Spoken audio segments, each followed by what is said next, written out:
All right, welcome everybody. This is a presentation from Chet and Mark from Distributed Sun to give us a first review or summary of a proposed solar project along 76 Road out towards Steesville. And so they're gonna be giving us an overview of the project tonight. And without further ado, I'm gonna turn it over to them, so.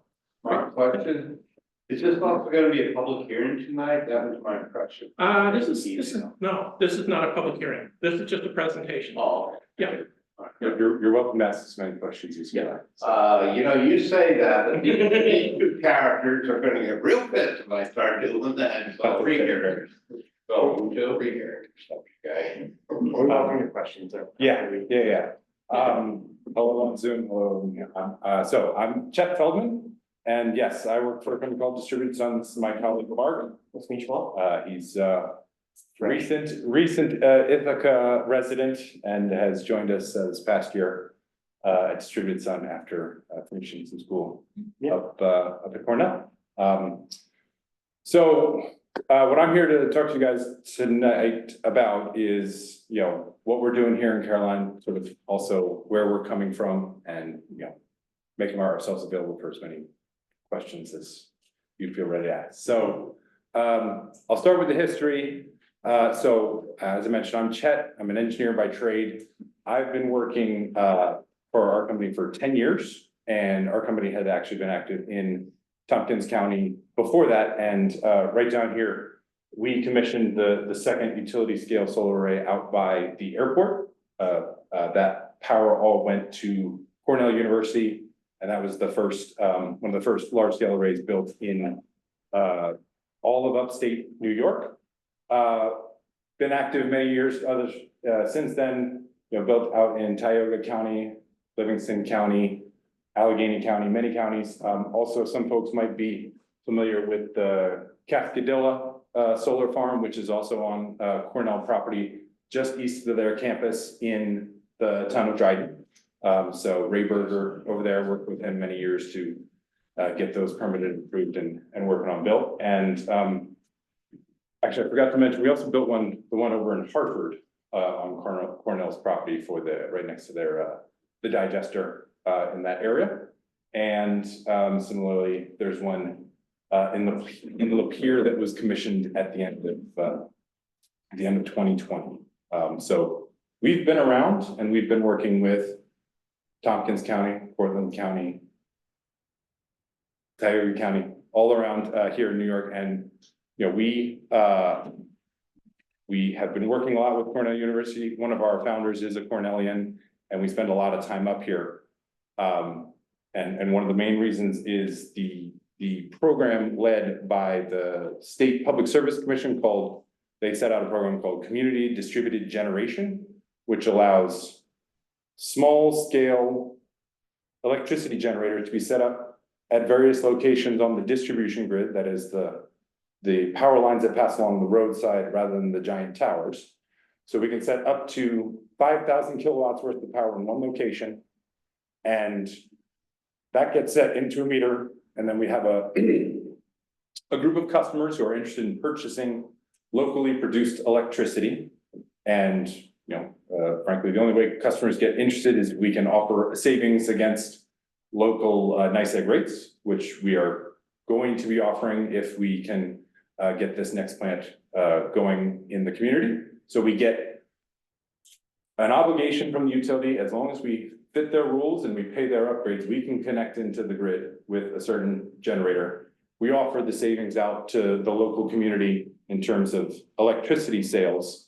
And that's all sort of a way to help serve folks who may not own their home, folks who may live in an apartment, folks who may live in a forested area without good access to, in our case, solar energy or various other elements like that. So we are working in this program, and there's been a lot. I know there's been a lot going up in the state since then, and this is one of the ways that the state is encouraging renewable energy, because that's part of the state goal. Originally, they wanted to be 70% renewable energy by 2030. The state is not going to hit that metric. large scale arrays and the wind projects off the coast have not been able to keep up with the state goals. We also do some large scale projects, but these are gonna take time, and the state is trying to figure out ways to encourage this emissions-free electricity to get going. And they do that by inviting the private industry to come in and figure out ways where this might work. So, you know, one thing we first do, you know, obviously we have to work with a landowner who's willing and able to lease us land that we can set up a generator on their land. But just as important, we also have to work with the local utility. So as I was mentioning, I've been working for a decade with the folks at NYSEG. They're challenging, just like any utility that I've dealt with in my career anyway. But the state says you will review these projects as if, you know, the developer is a professional, and, you know, they are entitled to certain rights and reviews and technical response and feedback for what you're doing. I'm sorry, why would NYSEG be willing to work with you at all if you're just gonna take customers from them, period? So, again, a lot of it is the framework set up by the Public Service Commission. First, you must accept generators if they follow all your rules for interconnection. But separately, frankly, for state utilities, energy, like what we're consuming over time, that's a pass-through cost for NYSEG, NatGrid, and like Con Ed, because they're paying the wholesalers. They pay the wholesalers a certain rate, and all they can really do legally is pass that through to the end customers at your meter. Where NYSEG, NatGrid, and Con Ed, the distribution utilities, are permitted to make profits is when they say, oh, well, we're getting new growth in a new neighborhood and we need to build a new substation, build a whole new network of wires out that way. That's gonna cost X million. And the state says, we believe that, you get to earn a rate of return on that. So their business model is more geared towards building and maintaining the distribution lines rather than Just selling. So it's varies by state, but that's how New York is set up, so such that we're not stealing their customers per se, so. Thank you. Yes, and just, I think another important point that I want to add there is, when we're working on our projects, we get a bill, right? We get a bill from NYSEG of, if you want to connect, first you will follow our rules, then you must pay us X amount of dollars before, you know, we need to upgrade all these elements along the Rhine back to the substation. So that's your bill to connect if you want to bring that amount of power onto our grid. And that's something we have to manage into our costs. And importantly, you know, that's something that our project is paying that would otherwise be, and I don't know when this is, but 10 or 15 years down the road, you know, if there's a new subdivision or new something going up and they have to upgrade their lines, That would have been at that point, that would have been their cost, and they could have had that go into the rate base and, you know, knocked up the rates 2% in 10 years because that's what they would be permitted to do, but. Yes, sir. All right, I would think. Come on. The community distributed generation portion of this, you said would offer a savings on the electricity product as opposed to the distribution part of the bill to people within a certain area. And my two-part question is, how are the boundaries of that determined? And the second one is, electricity is fungible. In other words, if you introduce some electricity into the system, it basically means that NYSEG doesn't have to introduce as much of what they get from other sources. So one would think perhaps that the savings ought to be spread a little bit wider than whatever the answer to my first part of the question is, which was boundary. So I actually want to clarify somewhat, right? The ESCOs, right? ESCOs, if you go sign up with one of these ESCOs who used to door knock, NESCO. so energy service company, one of these ones who sends you a mailing and say, we can offer you savings of 10% off NICEAG's rate. I always say, if we keep that as a simple example, that'd be easier for me to process. If I can just help draw, because what I heard you say is we just provide savings on the energy, and I want to clarify that we provide savings on energy and delivery. Right, so on the whole rate, whereas ESCOs only provide you savings on the energy portion of your bill. So And how do you determine the boundaries then? so boundaries, we're in NICEAG's distribution territory. And broader, more statewide, there's divisions that what's called the New York Independent System Operator has split the state into. Mhm. A through J, right? A is out near Buffalo, J is New York City, right? So they've split it up into different control zones where they have to balance power, voltage, frequency, everything needs to be in line. And so that's all a long way of saying it stays in your NISO control zone. So Okay. this control zone is called NISO C, as in Charlie. So it goes, I'd say it ends up maybe Cayuga County is probably the border to get where it goes into B. And then, let's say Cortland County is definitely C, Shenango County is probably E. So roughly the center part of the state, a couple fingers, yes. Okay, thank you. You had another part, I'll get back to that in a minute. You might have covered the second part. I gotta think it through a little, but I think you did, so thank you. So if you're in one part and you buy into the system and then you move out into another area, you lose, right? You It have would- to it would sell be- your share to someone else. So our business model is pay as you go. So, we would have you sign up on a month-to-month contract. Probably something like a 60-day notice, right? That if you were moving to another region. You would have to notify us, hey, we're moving, we're gonna terminate this agreement. Because you And you can't have- take it with you to some other part of the You'd have state. to call up, and there are a couple, I think there are a few companies who have done this, who actually have solar arrays in multiple districts, so they might. Some of them might be able to If transfer. there's you- room, because you can only have so many people. Correct, In correct. this, because you only have so many panels. Now, do you have to buy the panels? So, a group in Ithaca that I know and like called Renovus, they do that, purchase model. Basically, you look at your bill and you talk to them and you say, I think I need to purchase 14 panels. They do that. They do that. So you buy in, you have to give them a large payment upfront, but you get all the benefit long-term. Our model is sign up, you get a discount from the conventional rate, you get a better discount if you do direct deposit. And then you just. So pay you don't monthly. actually buy any panels, you're just buying a You're- section into that? Correct. You look at the bill and you say, okay, you get so much. Now, is it done by kilowatt hour, or is it done where NICEAG, they determine how much they're gonna give you towards your electric? So- that you don't have all of your electric paid for by the solar array. So we would work with you, look at your last year's bills. Right. And say, average New York user is about 6,700 kilowatt hours. That's an average that we've been working with. And so, we'd figure out, okay, well, this person needs to buy, about, what's that, 50, not 50 panels. Anyway, they'd get a right calculation for you and help you right size it so that you are allocated, let's just call it 0.125% of one of these arrays. That amount of that production every month just goes and drops into your account. Right, but it And we doesn't pay your whole bill. So as I was Because explaining. NICEAG won't let that happen.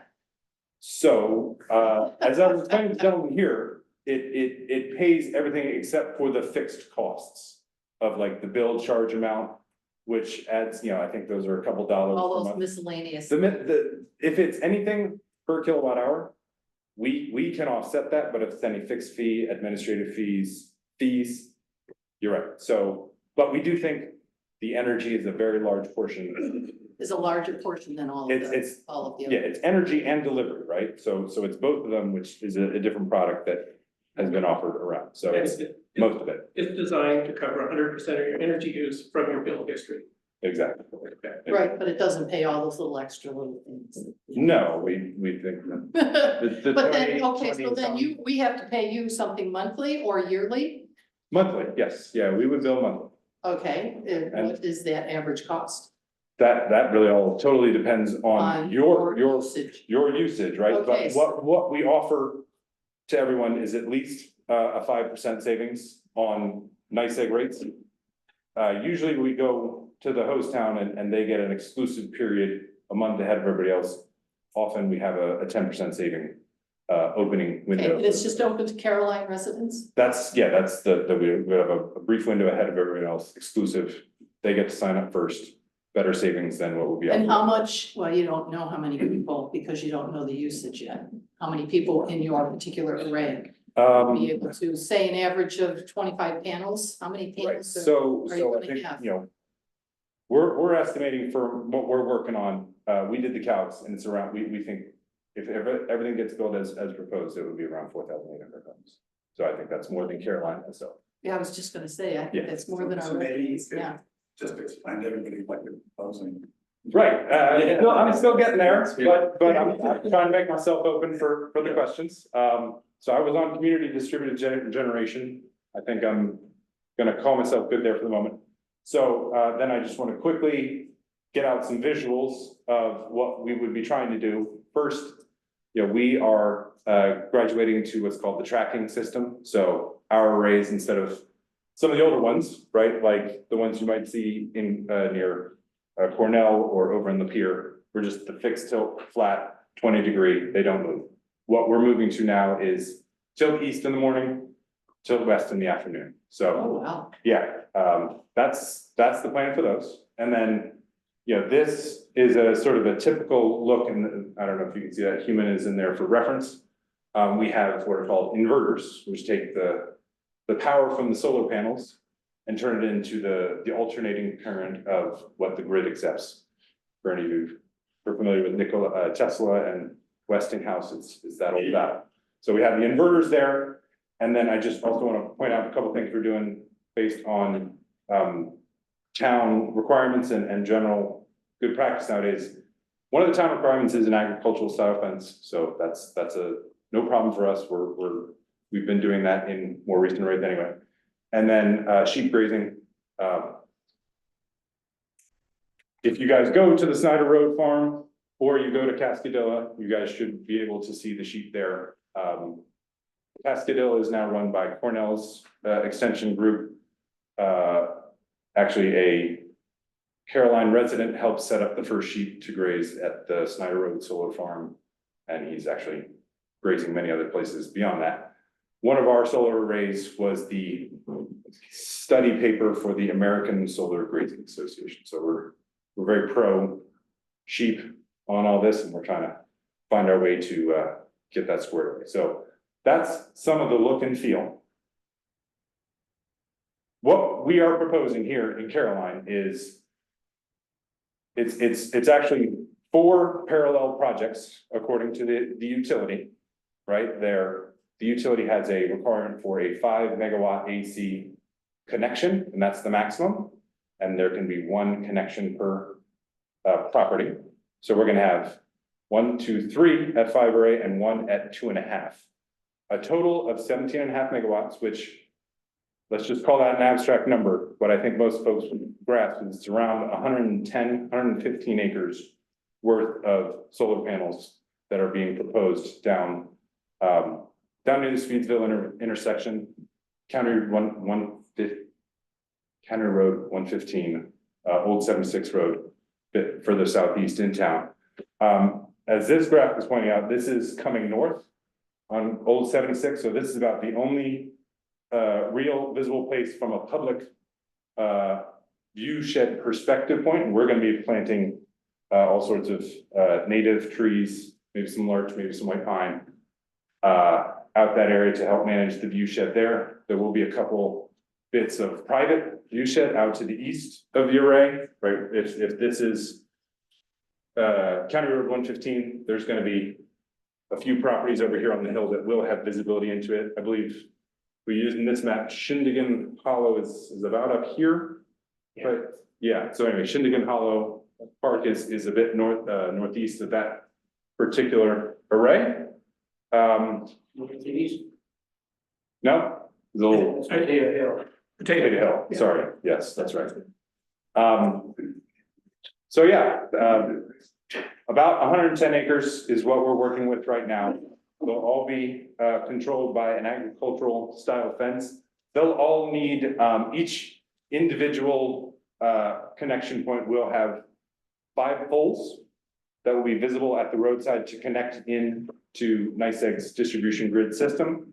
There'll be, I think, at least 2 access roads to go up on that hill that we will use to get out into our solar arrays. You know, we've got a couple spots where we need to get out there. And, you know, what we're looking at, schedule-wise, our schedule frankly is currently dependent on when NYSEG can work on their upgrades. But if we were to be building this scale of the 100+ acre kind of solar array would be a 9 to 12 month kind of deployment. The most intense traffic would sort of be near the early end when we're receiving shipments, many containers of solar panels that are all stacked into their containers that we'll be storing on site. The first few months would be a bit heavy on large scale shipments, and then the sort of middle months are all light vehicles, electricians, you know, and our contractors getting in there for the work of putting the panels in place, connecting the wires, checking, testing, working with the high powered medium voltage equipment there. So that would be sort of one element that the town would sort of see on a regular basis if they were driving past that area.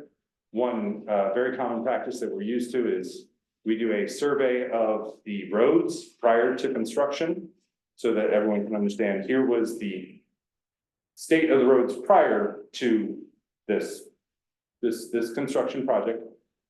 And then we do a post facto survey to ensure that if there was any concern about wear and tear on the roads or damage on the roads, you know, we can have our contractor put a bond in place and be ready to address any local concern in that area. So How long does it usually take you to get NYSEG to hook you up?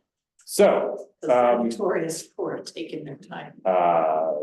you're preaching the choir, yes. So what we're working with right now is our, we have a down payment due in November. And that will start the process for them.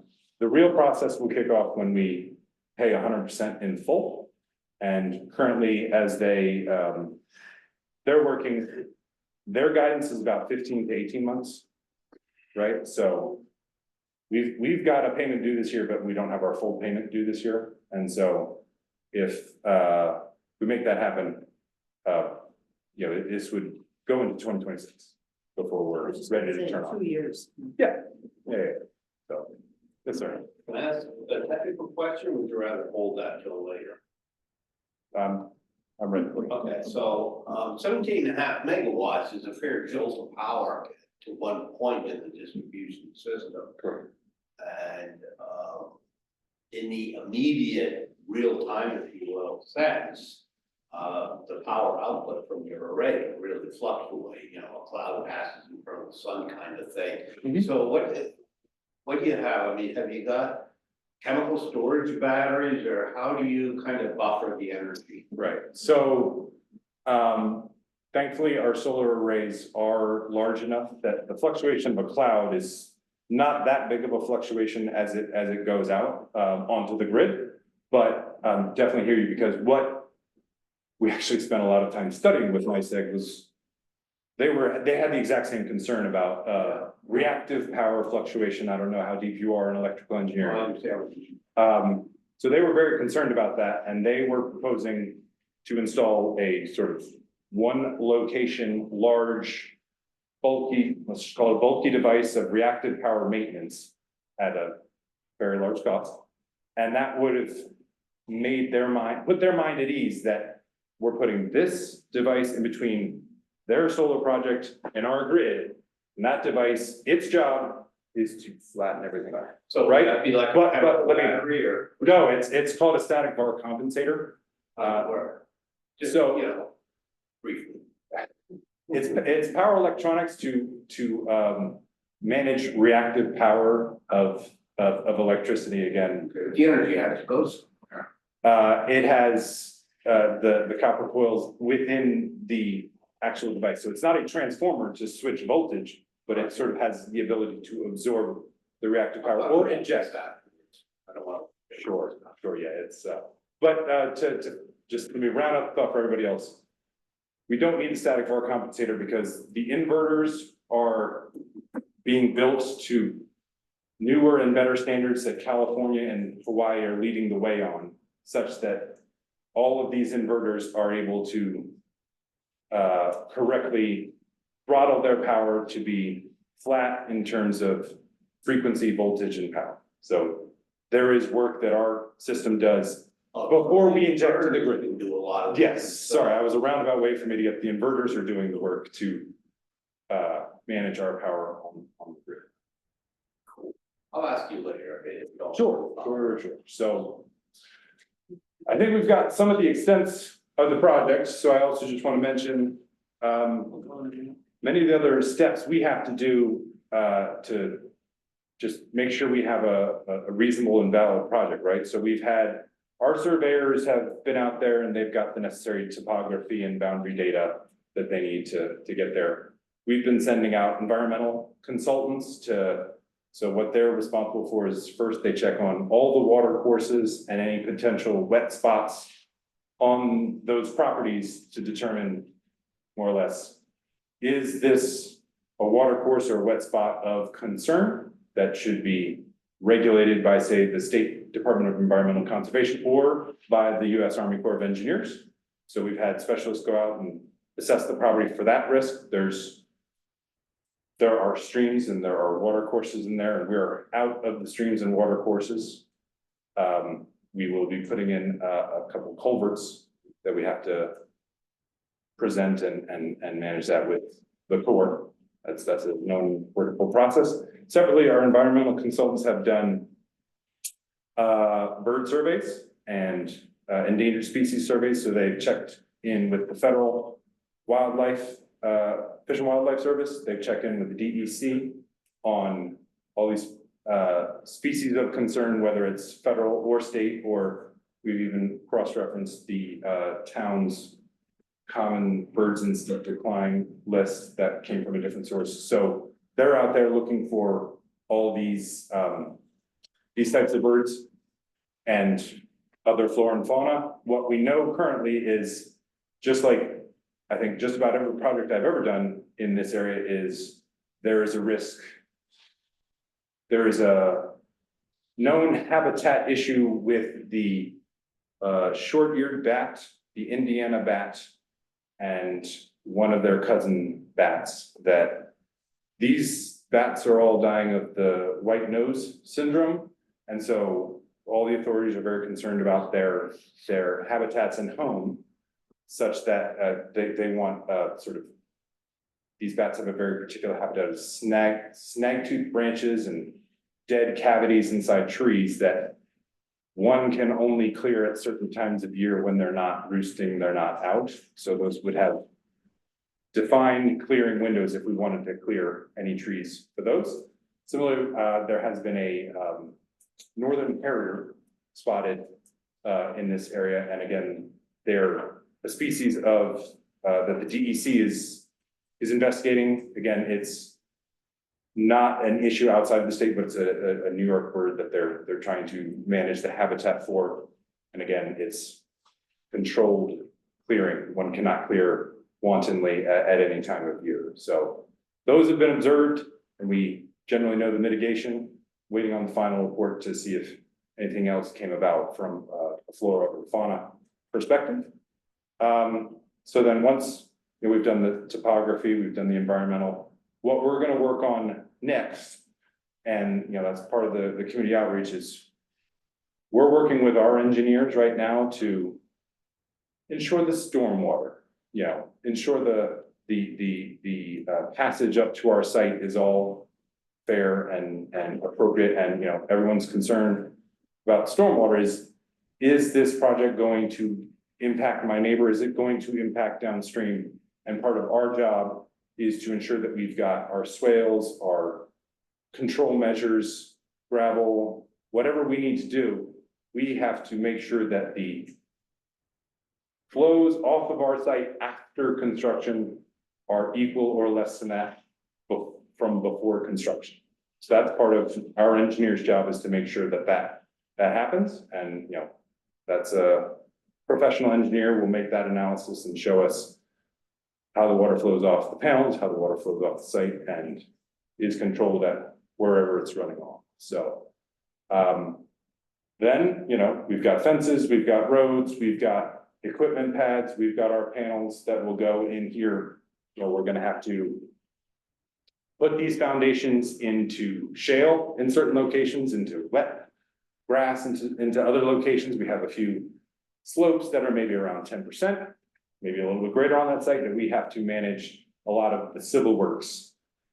And when I say civil works, it's just about putting an earth screw into the site and then connecting these racks on top of that. But what we always try to avoid, and you know, this project is lining up similarly, is any significant earthworks, right? So we just want to address the land as it is. And the real earthworks that we're going to do is the access roads to get into our equipment pads and the equipment pads themselves. So that's where the civil works are going to be noted. And again, that's where our engineers will come in and make sure that our stormwater is appropriate. And we're adding a little bit of impervious area to this hayfield up here. So, yes. I was just curious, you might not be able to answer this question, but what would be the rough square footage of the equipment pads? So, each one, and we'll have it at least for, you know, they're generally smaller than a shipping container, right? So 40 foot by 80 foot.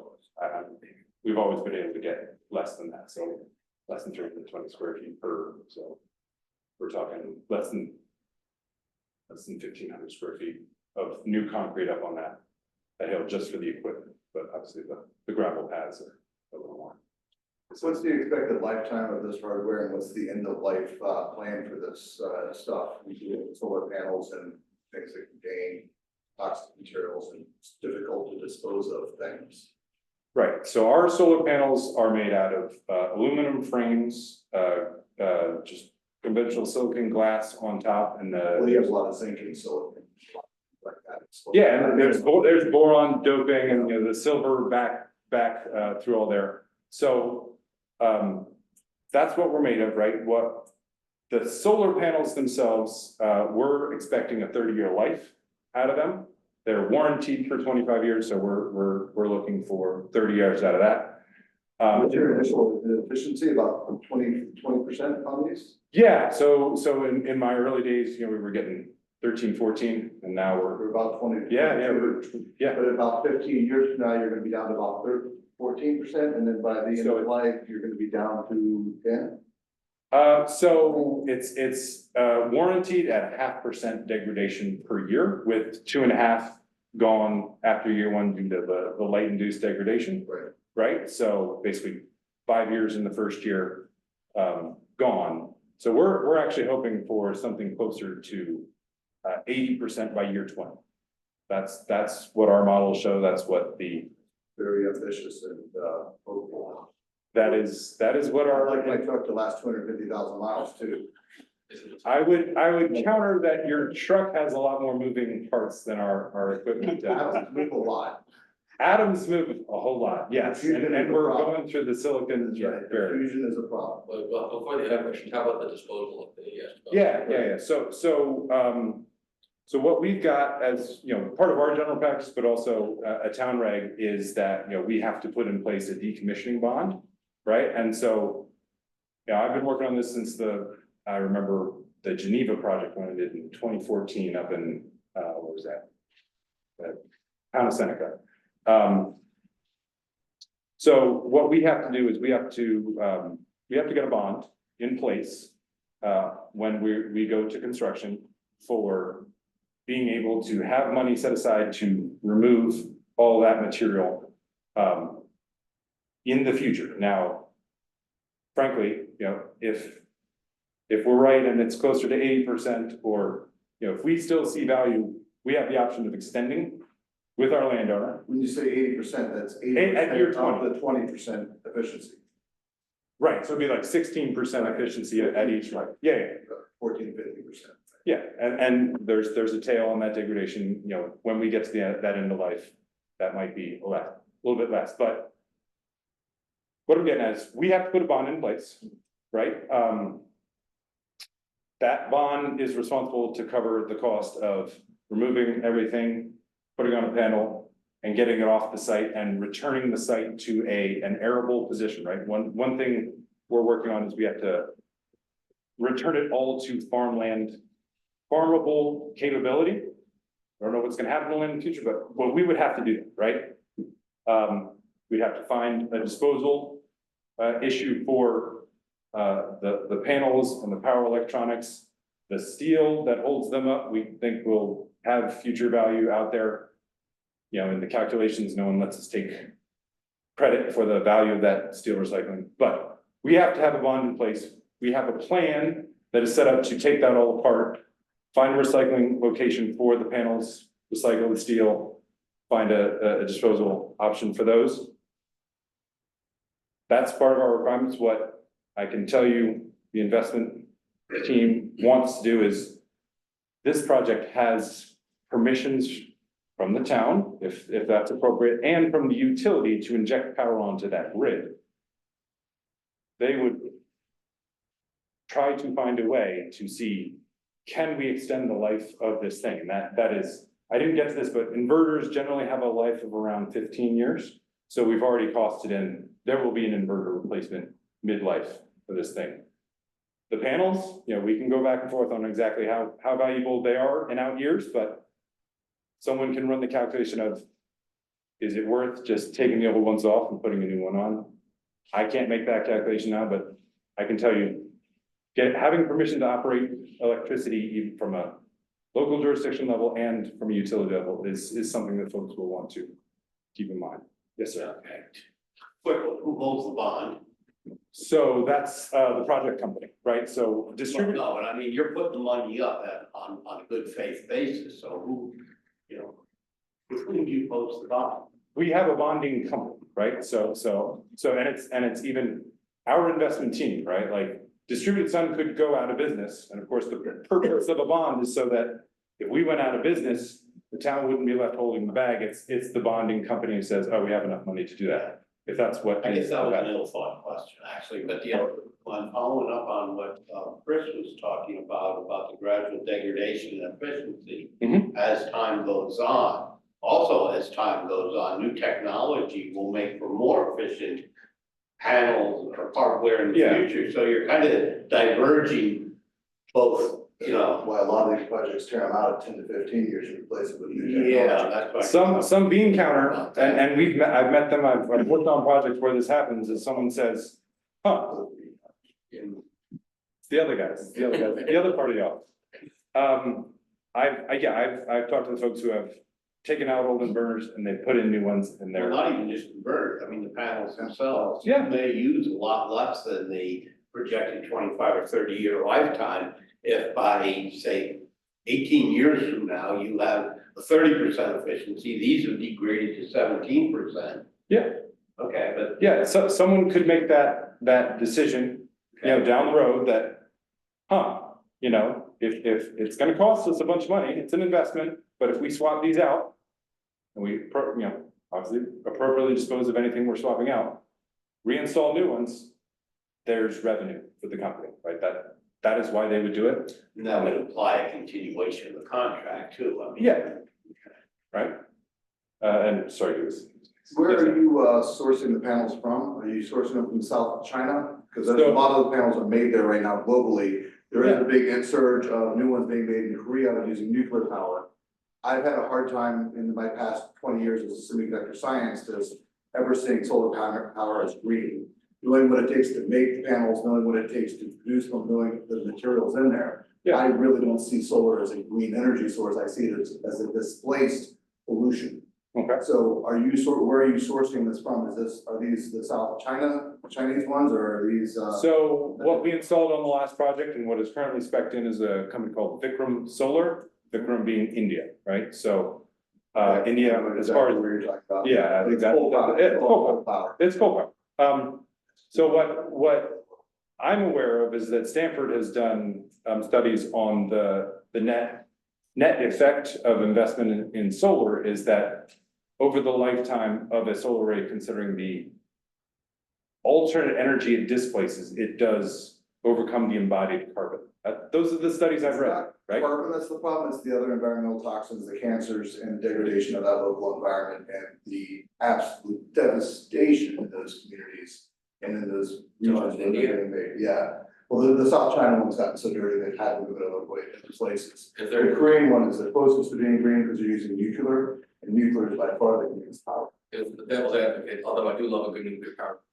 That is their fiscal choice to make that, and it's our fiscal choice to manage. But most of the people in those societies don't get that choice. Of course, they have that. You ready to go? Sorry. I've learned everything I need to know. Great. Thank you very much for Um, that out. Is it correct, Mike? Yeah. Okay. Email me, call me. Okay, You know, they can say you're not. Thanks. No, oh,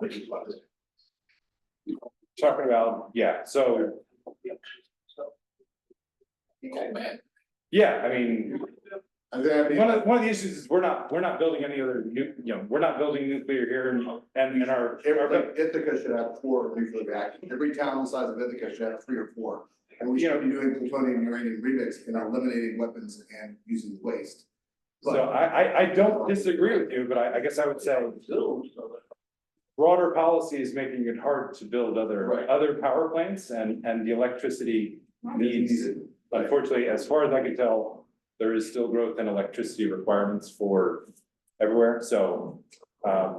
No solution is a silver bullet, but yeah, we try and work on a balanced solution for everyone. Here's another sticky question I have. Knowing that location, there is not much available water there. And having been involved with a couple of fires close to solar panels, being close to that infrastructure, what do you have, or what have you thought about firefighting potential, the idea of having on-site water or availability of water for an inverter fire or a solar panel fire? Because the panels can catch on fire, and those fires are very difficult to fight. And we do not have anybody within a 2-hour drive from here that's trained on fighting that type of fire. Right, so as it comes to just obviously general protocol, right, obviously one of the NEC elements is to have lots of extra isolation, so Disconnects. that disconnects and that sort of reduces the energization of the fire itself. And unfortunately, this is business private, so the future operator would sort of have to make that decision of, am I gonna put my team in an area of risk to put that fire out, that which would burn out by itself? That's a future decision I don't have visibility towards, but as it comes to water, I'm gonna try and get a well in on site so that we can have, so we can have water for the sheep, Right. but that is not a, That won't do firefighting. understood, no, you're totally right, there are some, yeah, so. So a couple of the large solar farms that I'm aware of, and a couple of the fires I've been at, where there's active fires going towards the panels. There was an hour or 2 response time for a member of that company to get there to start isolating power and shutting stuff off. What is your proposed plan of action? Would you have local people staged here? So there was not a delay in that response of that activity. Right, so we have, in the It's past, not nearly as diabolical as somebody wanting to put batteries here. This is not One of about, the reasons I showed up is I was afraid they're gonna say, let's put batteries here too, because that is absolutely a dream. we're not proposing batteries. I like that. Okay. So we have, certainly with the amount of growth in the area, there are trained, solar technicians within an hour's drive here, right? And I just know that, for that. So that would be the first line of defense for someone to go in and start isolating.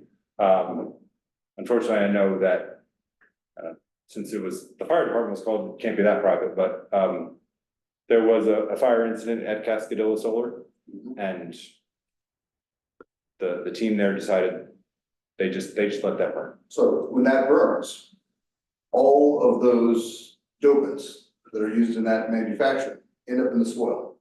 Once they're in the soil, they are now mobile in that soil and can be washed off with rainwater. Hmm. You were talking about rainwater abatement earlier and the drainage. Mhm. Is there a way to build a containment such that if you have an incident like that, you can capture, reclaim, pull all of that contaminated soil out before there's a chance for distribution by rainwater? So there are, I'm not really sure of that, This is right? something they're talking about making the regulations now, that's why I just. I know Yeah, That's yeah, something no, that's on the I- horizon, because it's such an environmental damage. And knowing where that's at, uphill from several creeks and streams that lead to 6 Mile Creek and feed a lot of people's water. They don't feed, I thought that's what happened. Susquehanna? Yes. Okay, so we're on the other side of that hill. But still, that impacts a lot of water on the surface. Yeah, I have not done the full analysis out of what if on the post-fire resolution, honestly. I'd have to look at we have emergency response plans about what to do in the active issue. If there's environmental cleanup, I mean, Is that window? I don't see any other way than, you know, we have made representation and warranty to our landowners of, we are not introducing hazardous material into your property.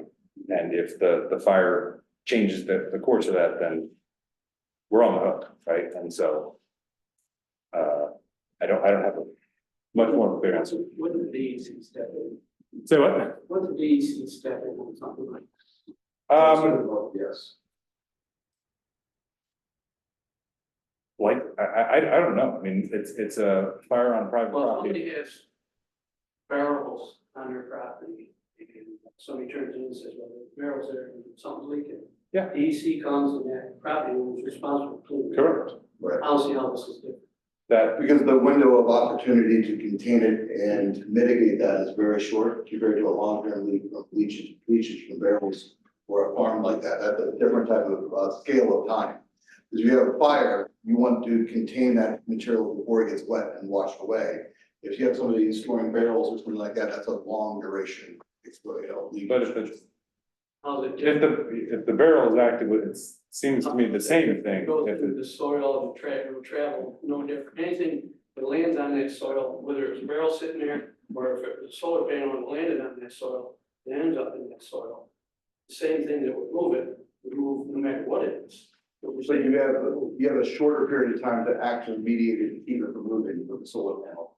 But you have that ash that lands and the material that lands from that combustion right on the top. When you get a rain, all of that's gonna wash off the top. You know, you have farmers storing old barrels and stuff, that, you know, absorbs into the top of the soil and starts moving. That's something that usually occurs over a long period of time, unless there's like But a if large diesel if spill. the oil has been deposited on the ground, that's the same as any potential thing deposited on the ground. Not necessarily, it depends on the solubility, the miscibility of the material, how well is it picked up in water, how well does it hold water, how well does it travel in water? That's very different. And like, you know, DEC claims everything under 55 gallons is a small spill, and there's no response for it. So if somebody had barrels out there, even if they have 100 barrels, and the total net spill from it is less than 55 gallons, that's a small spill, and that's the different remediation path. If somebody dumps one 55 gallon drum, that's a smaller path. If you drum one 55 gallon drum plus 1 gallon, that's now a large scale action. Mhm. And so those lines are drawn pretty clearly as to how those break down.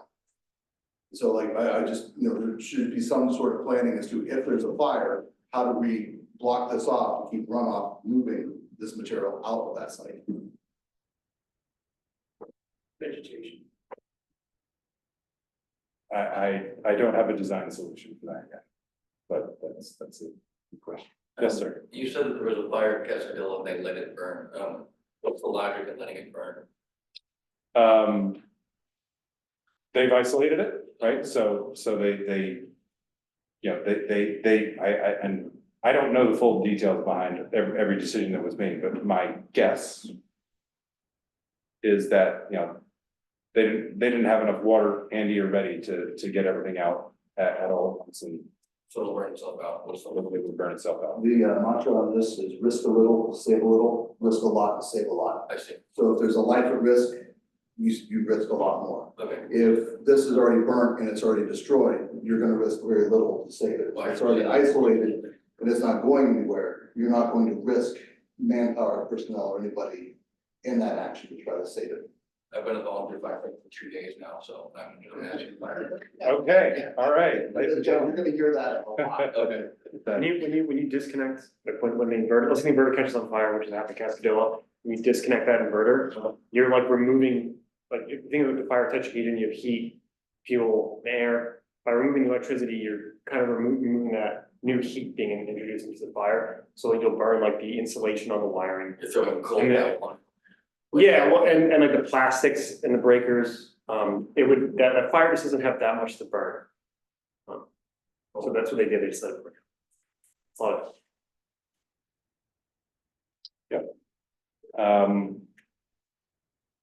Taxes. Taxes, thank you. Uh.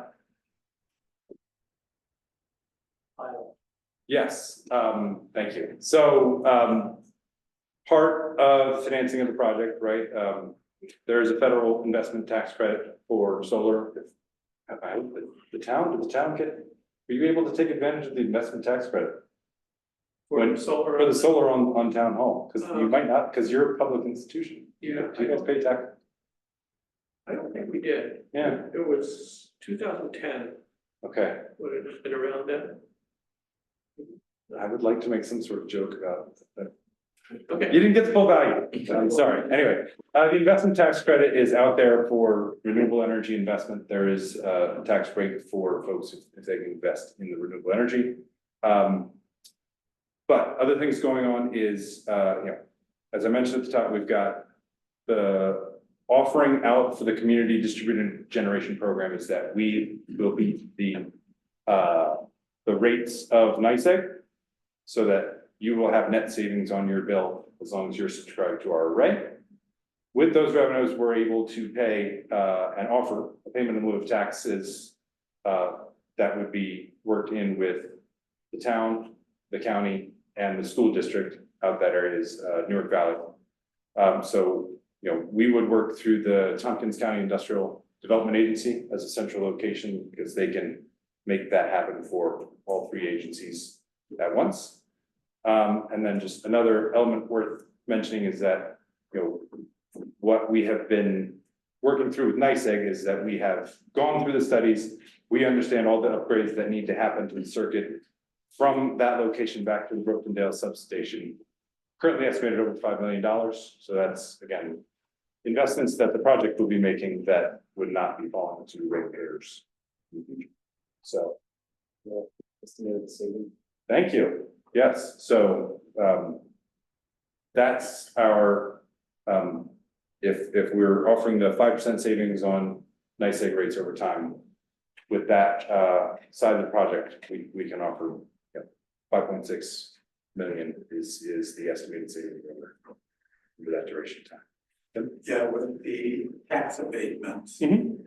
strategy over the course of the life of the project, what percentage then returns to the county in terms of taxes? So the payment in lieu of tax agreement respects the exact same split of any tax dollar that would be split between the county, the school, and the town, of which majority goes to school, and the remainder is split between the town and the county. That payment in lieu of taxes agreement would follow that exact same split. Yeah, What's that? yeah, an estimate, Of the yearly, so I'm still in the negotiation a little bit, but if we want to talk broad terms, I've been signing agreements between sort of $4,000 and $5,000 per megawatt. Right, so that turns out to be quick math, 60, 70. yeah, Per year. yeah, 70,000 per year, and that would escalate, so and that's divided between the three, divide bits between the three, the yes. school gets 40%. Yeah, I don't know these. I wanna know, I'm on that board. Good to know. He can check that fact for us right now. we'll have him look that up, we'll talk about it again, but, yes, we would. New York State has set out, real property tax law 487, which in general, was set out to encourage renewable energy investment. And that gave the option that investment in renewable energy project did not have to, as default, pay property taxes. So that was the default, and that has been accepted by actually Caroline, Newark Valley, and Tompkins County. But we understand we're a big project, and so that's also part of town regulations for us to seek some level of pilot.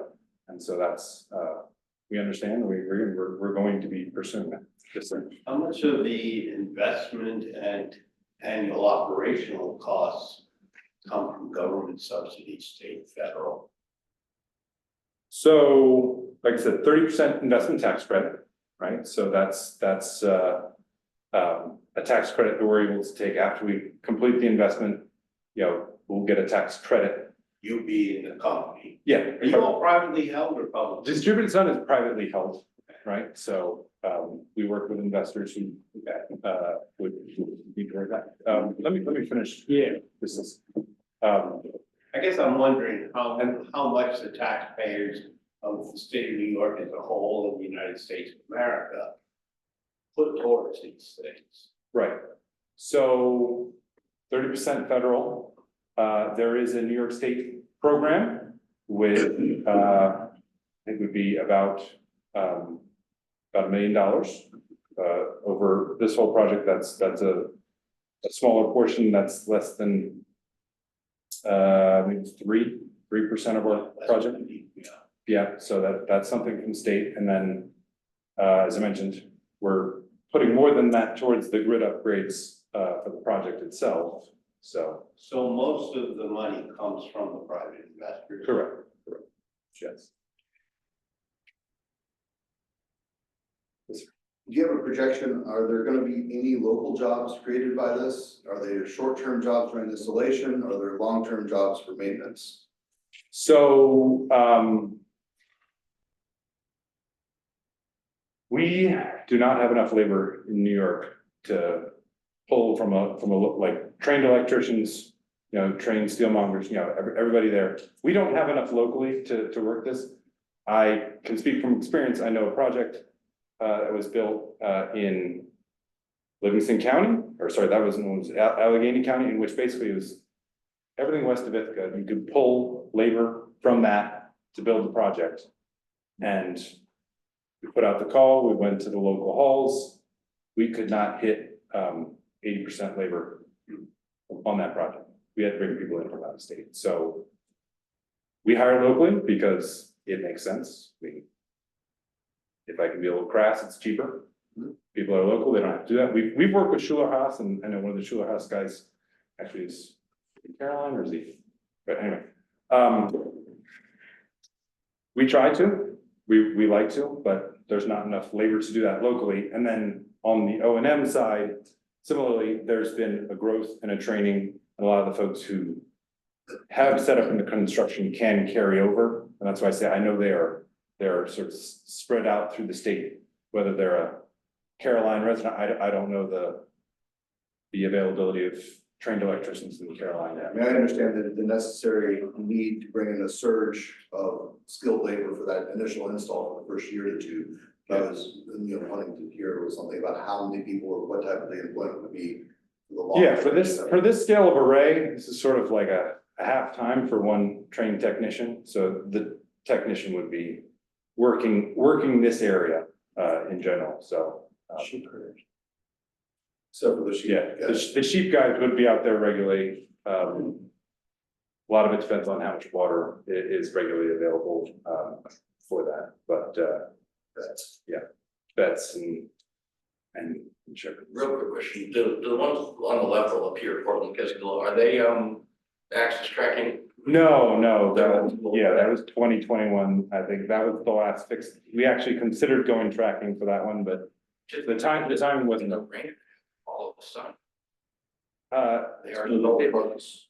It's moving parts. Yeah. It's We don't want moving parts. moving parts require maintenance, and they give you more benefit. and just took a while for the rest of the costs to settle down, so we know that sunflowers, I love this, they actually grow more cells on one side in the morning. So that it tilts to the east and they grow more cells in the day. Why don't you just do that? Just. Come on, Chad. You're on to something, I'm Yeah. sorry, the engineers haven't quite figured out the organic growth of steel yet, so, we'll put that in the R&D budget for.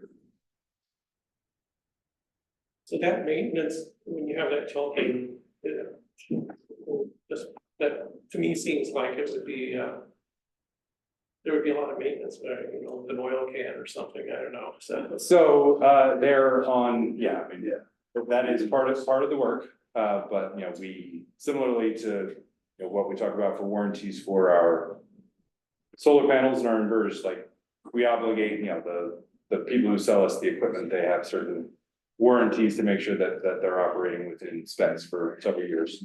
After that, yes, I mean. did they do that remotely, or did they just regularly check them? It's a lot more hands-on work. Okay. There's 24/7 monitoring on everything on our site.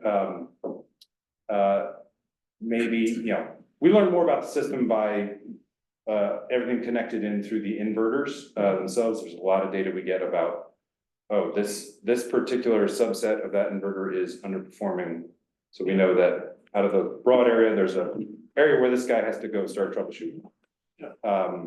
So we'll know that pretty quickly and sort of we occasionally use the eyes and skies, the security cameras, but we don't really need that.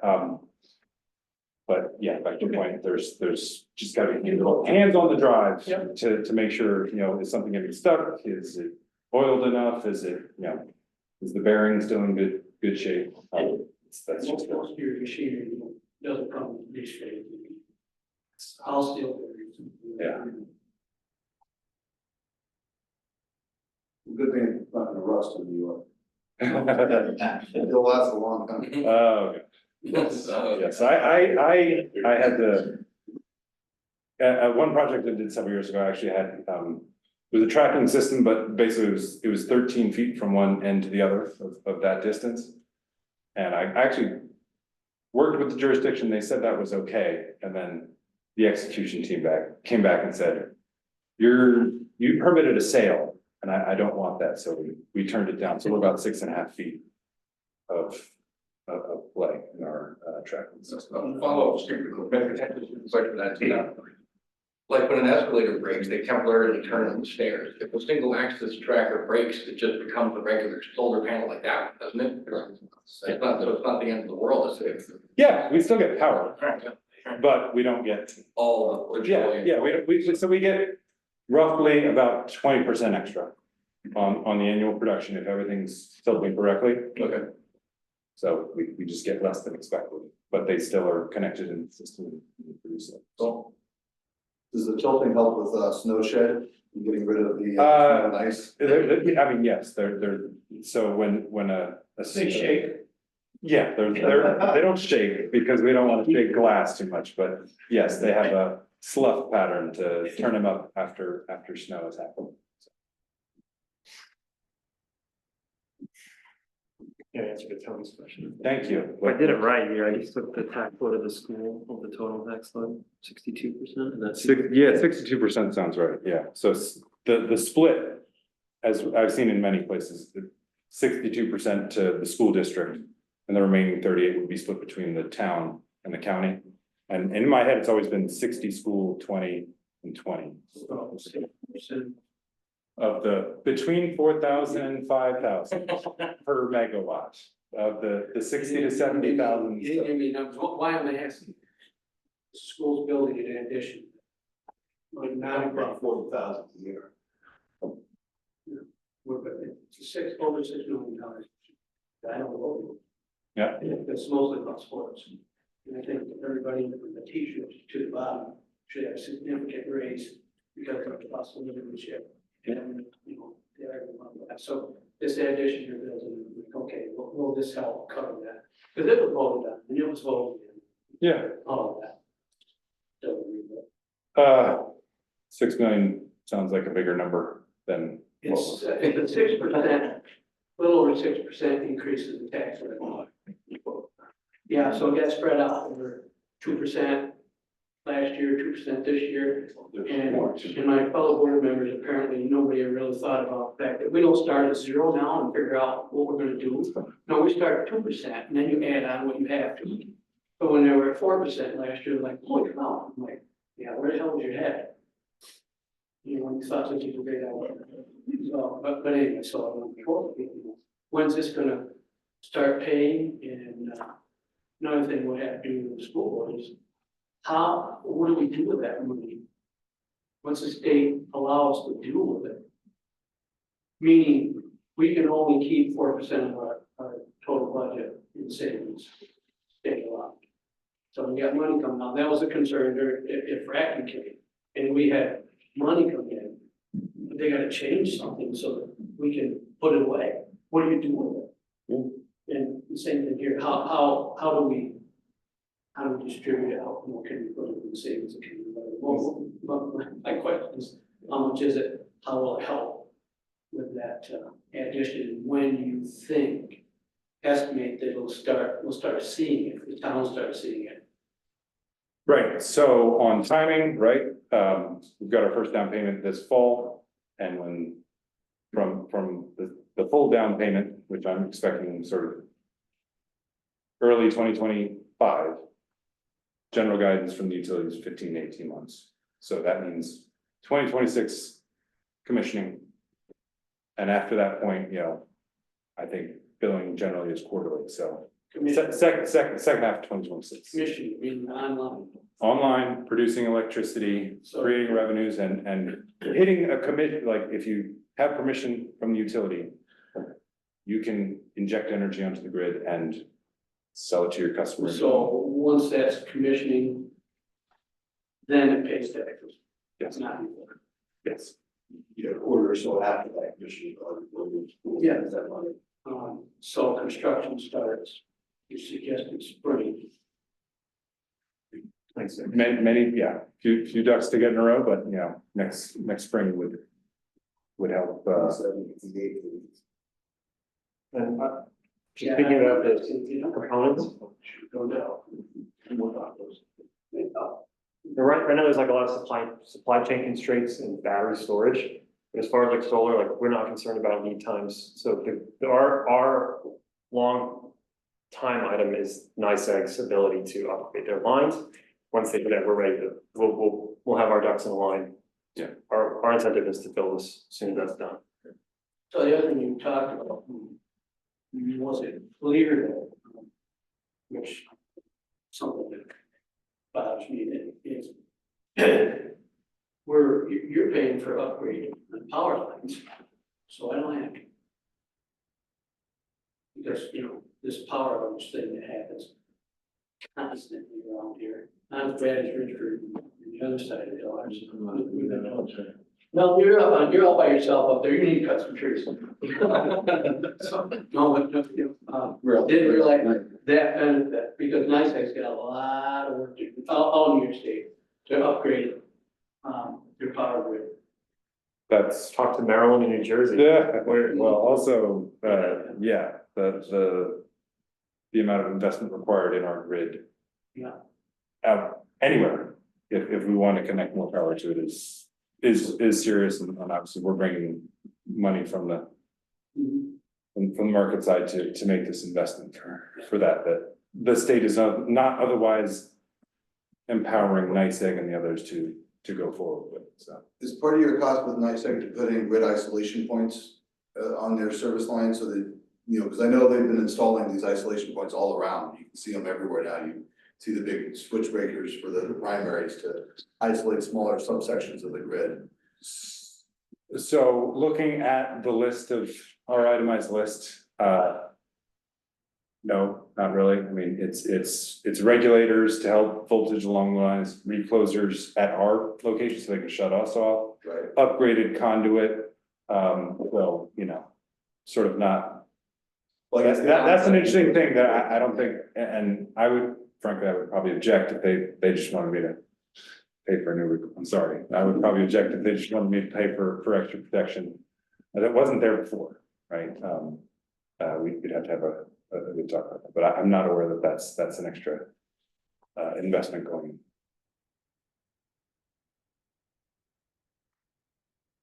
So this project would produce power for 4,800 volts. Yep, So that's more, it's more than earned, yeah. yeah, a lot. Yeah, no, and again, How many, thank you. how many homes? About 1,500, In Carroll? 40, 1,500 in Carolina, you said? something like that. About that, yeah. Our lights should be brighter and free. I'll take that under consideration. Yeah, not sure. Do that after the sunflower thing, I said. Yeah, so I'll work on engineering the sunflower model in Janine.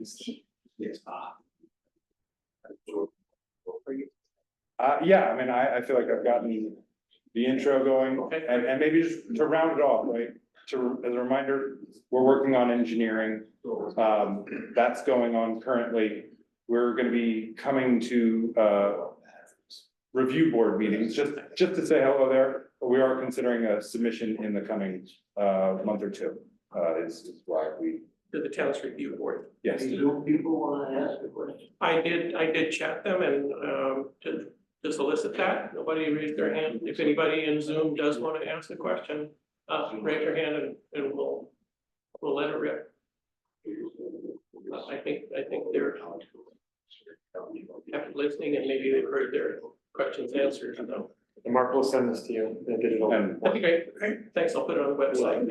Yeah. Yeah. All right, well, Want to leave it? leave it. that'd be great. And we'll bring it back when we come back. Yeah. Yeah. I'll set up the town hall for here, so. Let's send you. How are you? Yeah, I mean, all my colleagues know the things on this, so. Yeah. It doesn't have so much. Thank you. All right. Thank you. Thanks for having me. Thank you. Thanks for hosting. Thanks. One thing. Anything green, that's awesome. Thank you. And I worked hard, if anyone has any questions, you guys can call, call, text. Yeah, our emails.